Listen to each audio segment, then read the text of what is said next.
Point number 1, line. எந்த டிராயிங்கும் line use பண்ணாமல் வரைய முடியாது. எல்லா டிராயிங்கும் பல லைன்களால் தான் உருவாகுது. Point number 2, shape. கோடுகள் சேரும்போது நமக்கு அடுத்ததாக கிடைக்கிறது ஷேப்.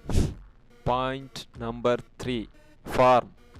ஃபார்ம் ஆட் ஆகும்போது ஒரு சர்க்கிள் ஸ்பியராக மாறும், ஒரு ஸ்கொயர் கியூபாக மாறும், ஒரு ட்ரையாங்கிள் கோனாக மாறும், பிரமிடாக மாறும். Number 4, prospective.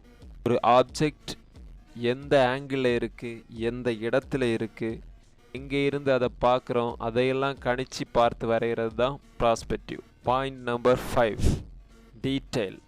ஃபைனலாக நம்ம வரைகிற ஆப்ஜெக்டோட டீட்டெயிலை சேர்க்கறது தான் டீட்டெயில். இந்த ஃபண்டமெண்டல் டிராயிங் பிரமிடை ஃபாலோ பண்ணால் கண்டிப்பாக நம்மளோட டிராயிங் அடுத்த லெவலுக்கு போகும். தேங்க்ஸ் ஃபார் வாட்சிங்.